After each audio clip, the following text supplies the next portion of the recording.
Shalom, selamat pagi, Tuhan Yesus memberkati kita.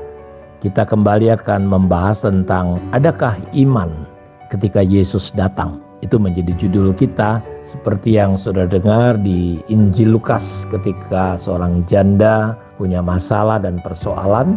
Dia datang kepada hakim yang jahat, dan seperti yang kita sudah bahas kemarin, ternyata hakim itu menolak, tetapi wanita itu terus datang sampai dia bikin susah. Dan hakim itu berkata, daripada orang ini bikin susah, ku tolong saja. Yesus berkata, camkanlah, dikatakan oleh hakim yang lalim itu. Dan ayat itu ditutup, ilustrasi itu ditutup dengan adakah anak manusia menjumpai iman ketika dia datang ke bumi ini.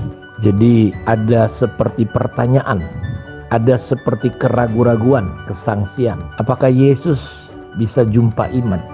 Karena kita tahu di kitab Wahyu ketika pasal 13 antikris muncul, orang kudus, orang percaya yang ditentukan untuk ditawan, dibunuh, dipenggal. Dan di situ pesannya Yohanes adalah yang penting adalah ketabahan dan iman. Yesus berkata di Matius 24 bahwa akan ada banyak kemurtatan, kasih orang menjadi dingin. Jadi apa yang Yesus katakan ini mendasar untuk kita renungkan. Adakah dia bisa menjumpai iman? Ketika semua mungkin berjalan dengan baik, ya oke. Tapi saya sudah melihat dan merenungkan banyak kejadian peristiwa. Terkadang ketika orang mengalami penyakit, bisnisnya hancur, rumah tangganya, pasangannya dilarikan orang, lari dengan orang lain. Di situ terkadang muncul keraguan. Benarkah Tuhan hidup? Benarkah Tuhan ada? Benarkah dia berdaulat? Terkadang pemikiran seperti ini muncul, seperti yang terjadi dengan istri Ayub. Ketika Ayub harus kehilangan semua anak-anaknya, kehilangan semua hartanya, bahkan dia mengalami sakit penyakit. Istrinya berkata, kutuki saja Tuhan, masihkah engkau mau beribadah? Saudara lihat, hal-hal ini yang mungkin Yesus melihat dan meragukan. Masihkah kita bisa memiliki percaya, tetap percaya, tidak goyah? Karena perjalanan kita ini dimulai dari percaya, dari iman kepada iman, dari percaya kepada percaya, sampai akhirnya kita tetap percaya sampai akhir hidup kita. Dalam Ibrani 3:19 yang kita bahas kemarin, bahwa kita melihat orang Israel gagal masuk tanah Kanaan. Kenapa? Karena ketidakpercayaan. Nah, saya ingin coba ajak saudara melihat tentang 5 dosa orang Israel. Apa yang menyebabkan mereka tidak percaya? Di Ibrani pasal 3 itu kalau saudara perhatikan, hati mereka menjadi keras, tegar, sesat, jahat, kata Alkitab. Itu berakumulasi membuat mereka memiliki sikap hati yang susah percaya. Beda dengan Abraham. Ketika Tuhan berkata, Abraham, keturunanmu akan seperti bintang di langit banyaknya, seperti pasir di laut. Lalu percayalah Abraham kepada Tuhan. Doa saya, biarlah kita punya hati yang mudah percaya kepada Tuhan, tidak ragu-ragu. Dan Yesus berkata, berbahagialah orang yang percaya. Saya berdoa supaya kita punya hati yang mudah percaya, seperti Abraham. Dan hal itu dianggap sebagai kebenaran oleh Tuhan. Karena itu coba kita akan lihat, menurut saya 5 dosa yang suka dibahas di acara Pria Sejati, penghalang, 5 penghalang orang Israel masuk tanah Kanaan. Itu salah satunya adalah dosa yang namanya bersungut-sungut, dosa yang selalu berkeluh kesah. Ya, mereka selalu menghadapi apapun, selalu menyalahkan orang, menyalahkan keadaan. Ini yang menyebabkan kenapa orang Israel sulit masuk tanah Kanaan, tidak bisa masuk tanah Kanaan karena ketidakpercayaan. Salah satunya adalah yang namanya keluh kesah, persungutan. Mari saya bacakan dari 1 Korintus pasal yang ke-10 ayat yang ke-6 sampai 11. Semuanya ini telah terjadi sebagai contoh bagi kita, untuk memperingatkan kita supaya jangan kita menginginkan hal-hal yang jahat seperti yang telah mereka perbuat. Ini yang pertama. Dan supaya jangan kita menjadi penyembah berhala. Yang kedua.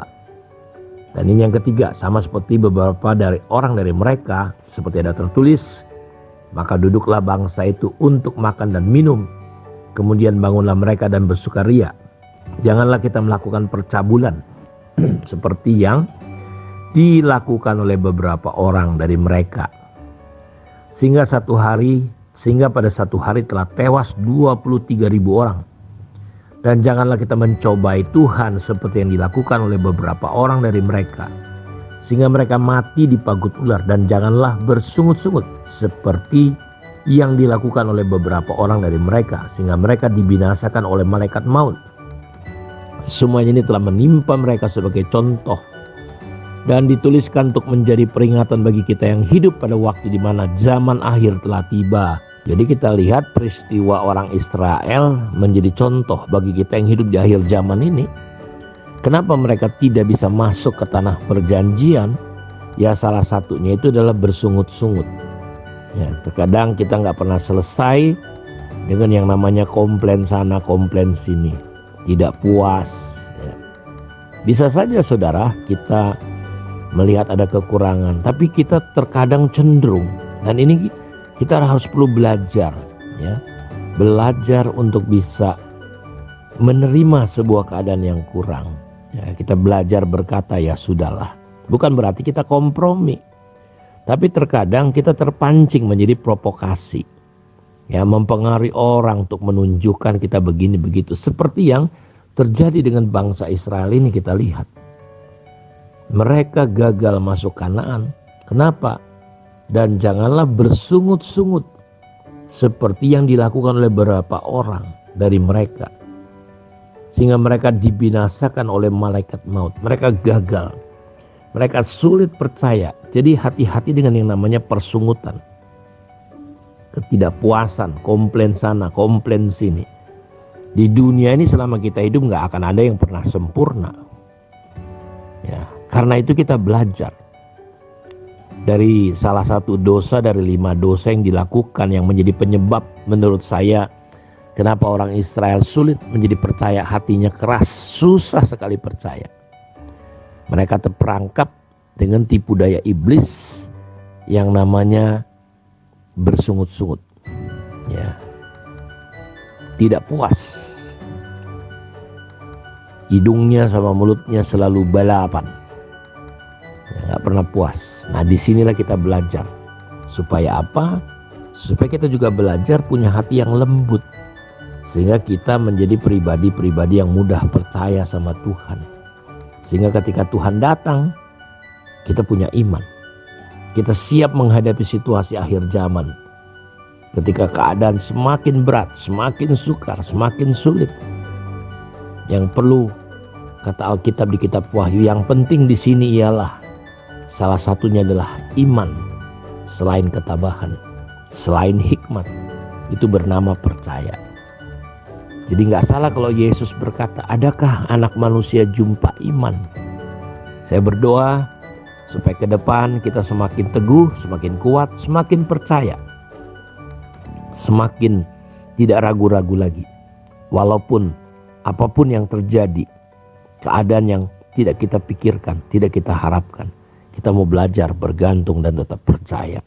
Berbahagialah saudara yang tetap percaya. Mari kita berdoa. Terima kasih, kami bersyukur kepadamu ya Bapa, untuk kemurahan dan anugerah-Mu yang luar biasa.